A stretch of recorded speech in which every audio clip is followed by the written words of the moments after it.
こんにちは、レイムです。おっす、マリサだぜ。いいこといっぱいあったかな？青子です。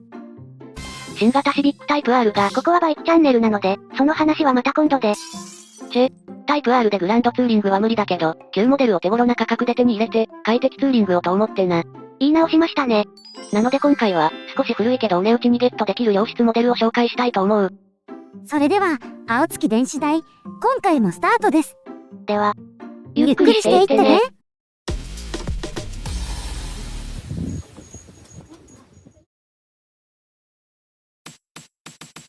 今回の話の流れはこんな感じだ。1、良質なネイキッド編。2、良質のフルカウル編。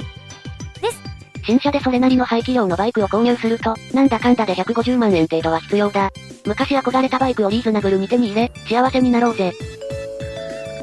視聴に際して、価格や仕様はグーバイク引用です。燃費は民からで調べた実燃費です。ネタは各種バイク情報サイトを参照してます。じゃ、始めご。1、良質なネイキッド編。ホンダ、ブロス650、プロダクト1。ブロス650は1988年に登場したスポーツネイキッドだ。V ツインのスマートな車体で、気軽に風を楽しめるバイク、それがブロスだ。V ツインって言えば、振動や鼓動が魅力のエンジンですよね。排気量も 647cc あるし、まったりどこどこ系のバイクなのかな？いいな。V ツインだけど、位相クランクで滑らかに回しちゃってる。さすがエンジニア、ホンダが作る V ツインは一味違いますね。実はこのエンジン、元は NV400 カスタムというアメリカン用として作られたエンジンだ。しかし、アメリカンに滑らかなエンジンは不似合いってことで、このバイクは鳴かず飛ばずだった。技術屋としては正しい方向ですけどね。ぜひヒュンヒュン系の V 型エンジンを味わってくれ。で、相場はどれぐらい？ 1988年モデルで、走行距離約35万キロで30万円台からだ。V 型2気筒 647cc で最高出力は55馬力。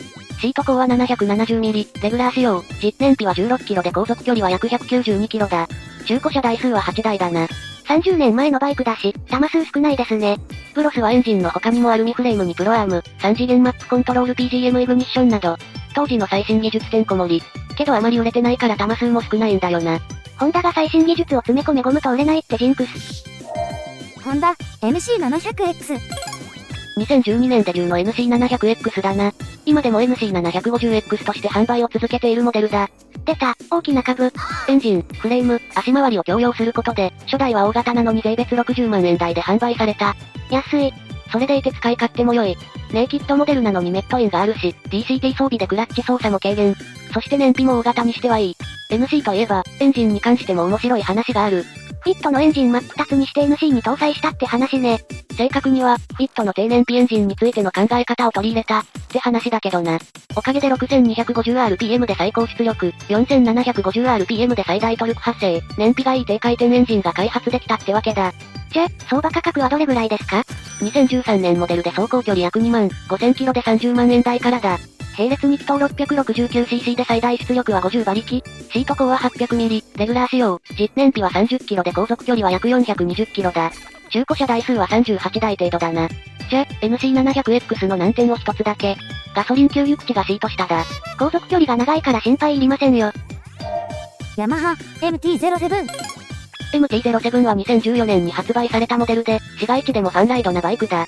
排気量は 688cc だけど、車重は183キロと400並み。フレームは大型では珍しいスチール製だ。合成より曲げて走るタイプですね。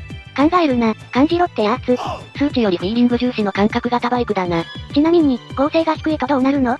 タイヤが地面を蹴る力がフレームに吸収されるって感じだな。感じですか？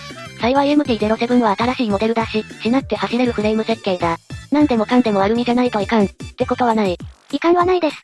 いろんな。で、相場価格はどれぐらいですか？ 2014年モデル、走行距離約2万7000キロで40万円台からだ。並列2気筒 688cc、最大出力は73馬力だ。シート高は 805mm、レギュラー仕様、実燃費は26キロで航続距離は約330キロだ。中古車台数は120台程度だな。先日登場した新型の中古もちらほら出てますね。新型の価格は81万4000円で、中古車が70万円台だ。納車が待てないなら、ゆきちさんに活躍してもらうのも手だな。川崎、W650。1999年から2009年まで販売され、多くのライダーに愛されたモデル、W650 だ。W800 が購入できるのに、なんで W650 なの？ 650 も800も大差ないと思いますけど、車検もあるし、車重かな？ 650は約221キロ、800は226キロだな。燃費かな？ 650は37キロ、800は30キロだな。60キロ低地燃費。差はあるけど、それじゃない。W650 が持つ魅力。それはキック始動ありだ。レトロモデルはスタイル命だ。キックレバーがあるのとないのじゃ大違いだ。65cc の欠賃を食らいたいと。M ですか？それに、W650 はプロダクトアウトで企画されたモデルだ。乗りたいバイクがないから作る。まさに開発者の鏡。あれ、この美しい筐体にまたがり、彼方まで走りたいと思わない？あまり。喉が渇いていない馬に、水を飲ませるのは大変だぜ。相場価格はどれぐらいですか？ 2008年モデル、走行距離約4万キロで50万円台からだ。並列2気筒 675cc、最高出力は48馬力。シート高は800ミリ、レギュラー仕様、実燃費は25キロで航続距離は約350キロだ。中古車台数は143台程度だな。たっぷり。W800 は1万7000キロ台で81万円からありましたよ。そんなに変わらないし、W800 でいいんじゃないの？だからキックが欲しいの。欠賃食らいたいの。M ですね。ついでに W650 のネタ。ベベルギアは故障すると高くつくので注意。川崎 PR6N ABS。変わったネーミングや変わったデザイン、変わったリアサスなど、たびたびネタとして登場する ER6N ですね。こいつは、ネイキッドからフルカウル、マルチパーパスと3兄弟で展開されたベースモデルだ。オフセットレイダウンリアサスペンション、ショートマフラー、フレームと同色のスイングアームなど、デザインは今でも個性的だ。今では ER6N の名前はラインナップにないが、その水冷2気筒エンジンは Z650 や忍者650。ベルシスへ受け継がれてる。相場価格はどれぐらいですか？ 2011年式、走行距離約2万1000キロで30万円台から、並列2気筒 649cc、最大出力は 72.1 馬力。シート高は805ミリ、レギュラー仕様、実燃費は23キロで航続距離は約368キロだ。中古車台数は10台程度だな。少ない。ちょっと前まで結構玉数はあったんだけど、なんか最近一気に減った。この形でこの価格なら、十分遊べるバイクですからね。鈴木 GSR400。2006年に登場した GSR400、この 400cc はめっけもんだぜ。なんで？海外で評価が高かった GSR600 のエンジンを 400cc に置き換えたもので、車体性能としては文句なしだ。どのあたりが？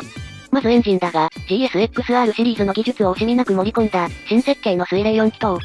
センターアップマフラーに車体はアルミツインスパーフレーム、医療ヘッドライト。ウィンカーはタンクにビルトインした先進的なデザインだ。当時は400クラスで珍しいストファイデザインだったこともあり、グッドデザイン賞に選ばれたバイクなんだぜ。鈴木がデザイン賞？他にはどんなバイクが選ばれてるの？ちょい乗りとか、レッツとか、UD とか。何そのチョイス？相場価格はどれぐらいですか？ 2006年モデル、走行距離約2万キロ台で30万円台からだ。並列4気筒 398cc、最高出力は61馬力。シート高は785ミリ、レギュラー仕様、実燃費は20キロで航続距離は約320キロだ。中古車台数は43台程度だな。ちなみに GSR400 は、鈴木の 400cc4 気筒最後のモデルだぜ。16000rpm まで刻まれたタコメーターは、鈴木のやる気を感じるぜ。高スペックだけど高価だったので、販売的には成功しなかったけどね。鈴木 GSR750。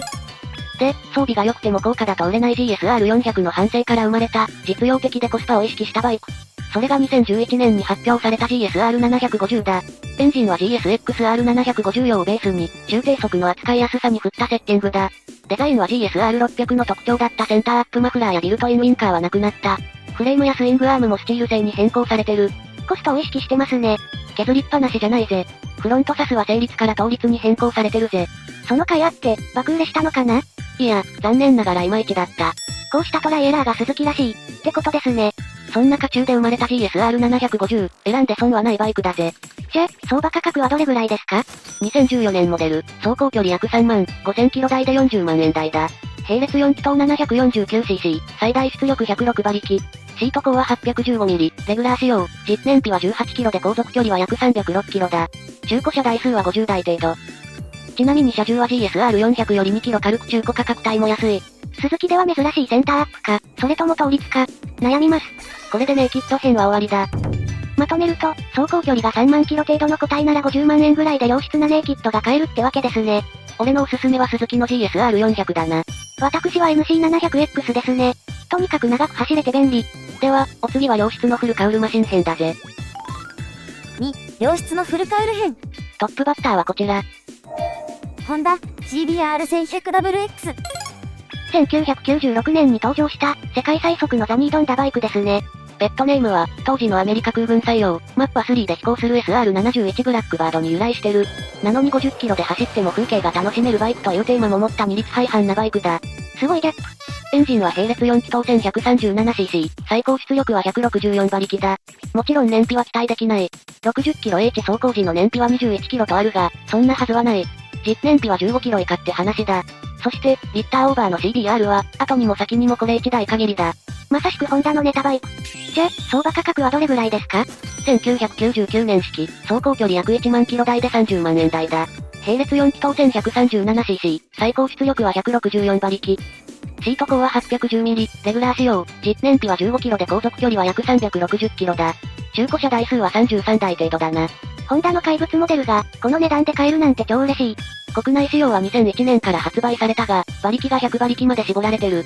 中古車を探すときはチェックしてくれよな。ホンダ VTR1000F ファイヤーストーム。1997年に登場したファイヤーストームこと、VTR1000F だ。癖の強いホンダが続きますね。中途半端なハーフカウルとサイドラジエーターで、特徴的な V 型エンジンが全部隠れちゃってるし。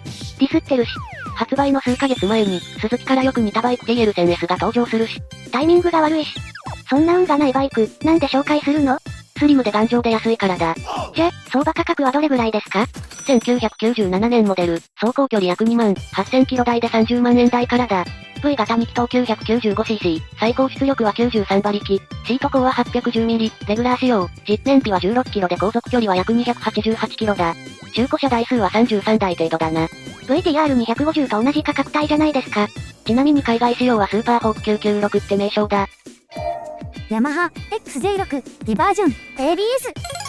ヤマハの大型レア車といえばこいつだ。XJ6 ディバージョンだ。2009年に登場したモデルで、ハーフカウル仕様とネイキッド仕様が存在するぜ。ネイキッドは綺麗に揃った駅マニに、塗装されたホイールハブ。マフラーはエンジン下部に配置された、当時は珍しいミッドシップタイプだ。このデザインなら、今でも全然 OK ですね。相場価格はどれぐらいですか？ 2009年式、走行距離約4万キロ台で30万円台からだ。並列4気筒 599cc、最大出力は 77.5 馬力。シート高は785ミリ、レギュラー仕様、実燃費は20キロで航続距離は約340キロだ。中古車台数は8台程度だな。少な。でも、ヤマハでは珍しい両一貫ヘッドライト、今見てもイケてるデザインだし、狙ってみてはいかがかな？ヤマハ FZ1 フェザー。ヤマハのスッキリリッタークラスといえば、FZ1 フェザーだな。国内モデルは2008年から発売されたぜ。見た目はハーフカウルのハンサム系バイクですけど、ハンサムだけじゃないぜ。R1 のエンジンを乗用域重視にセッティングした、5バルブのショートストロークタイプだ。最大出力は150馬力1万 1000rpm な。ほら、ワクワクすっぞ。フロントサスは YZFM1 で採用されてる左右独立減水力発生方式。左フォークが厚側を、右フォークが伸び側を担当するやつね。昭和の SFF みたいなものですね。そしてメンテに便利なセンタースタンド付き。必須ですね。このモデルだが、国内仕様は94馬力、海外仕様は150馬力とかなり差がある。手に入れるなら海外仕様だな。でも吸気ダクトや配線をゴニョゴニョすれば、セミフルパワー化できるんでしょ？その通り。ぜひゴニョゴニョしてみてくれ。相場価格はどれぐらいですか？ 2009モデル、走行距離約1万9000キロ台で40万円台。並列4気筒 998cc、最大出力は94馬力。シート高は815ミリ、レギュラー仕様、実燃費は16キロで航続距離は約288キロだ。中古車台数は52台程度だな。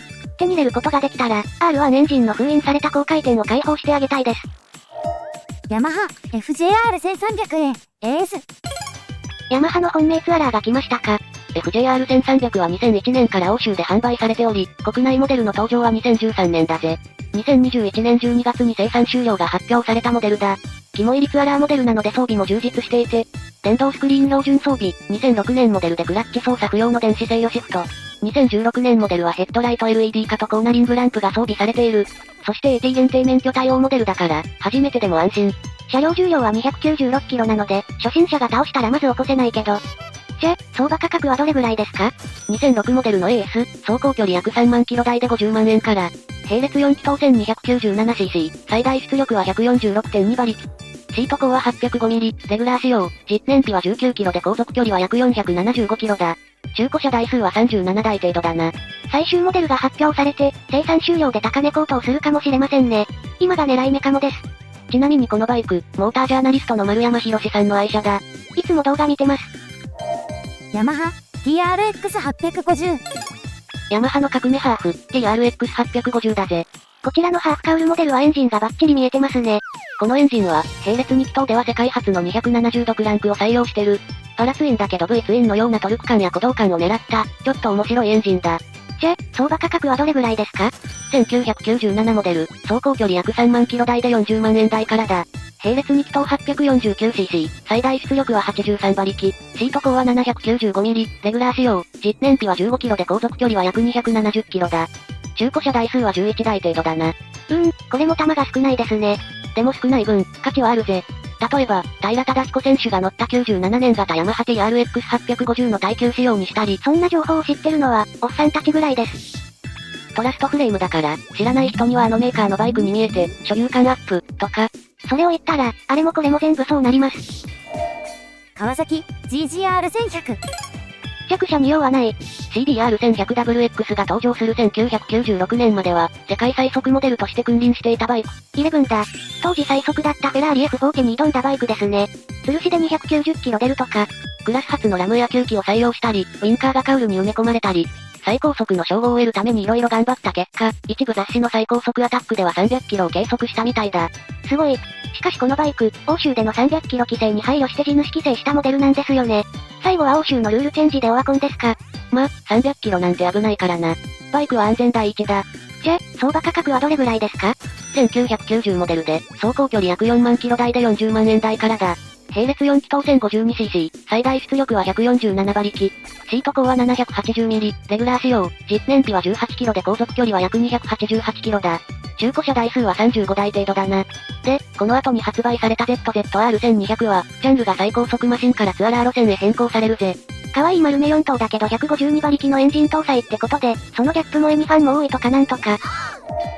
川崎 1400GTR。ZZR1400 をさらにツーリング特化させたグランドツアラーとして生まれたのが、1400GTR だ。でっかいスクリーンとサイドケースは標準装備で、誰もが振り返る迫力を醸し出してる。10年以上前のモデルだけど、ブラックにボディにグリーンが入ったモデルは、今でも十分通用するデザインですね。川崎版ゴールドウィングですよ。ホンダで例えなくてよし。GT なので装備も充実してる。メンテナンスフリーのシャフトドライブ、キーレス、空気圧メーター。2010モデルでは川崎発のトラクションコントロール装備、グリップヒーターも標準装備だ。確かに満載ですね。あと、低燃費走行モードって面白い機能があってな。ふむふむ。今のエコモードみたいなもので、燃費向上させる機能だな。これは助かるぜ。相場価格はどれぐらいですか？ 2008モデルで、走行距離約2万5000キロ台で60万円台だ。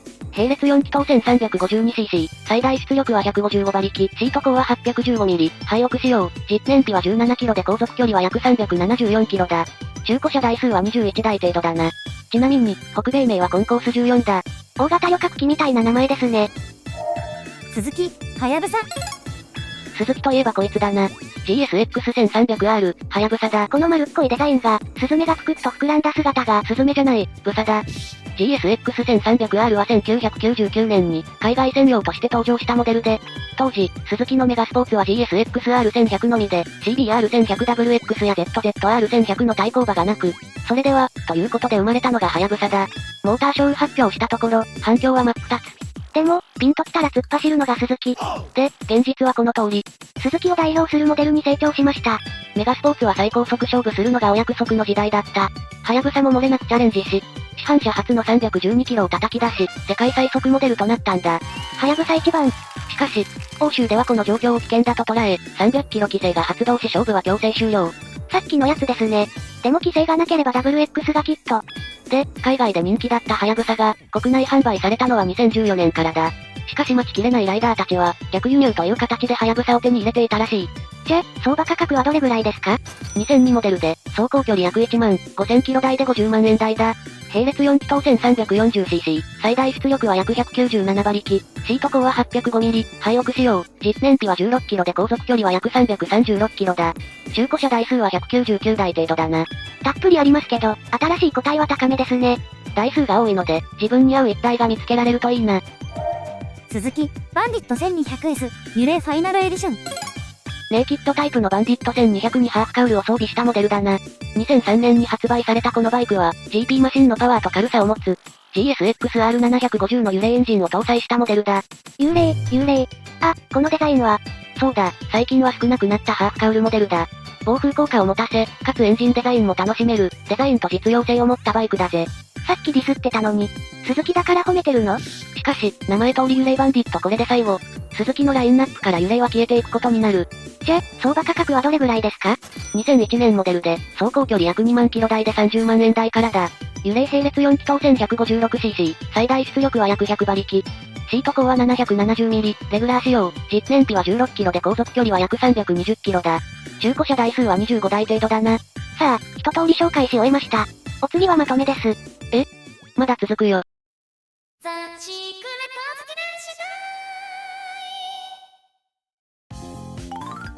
まとめ。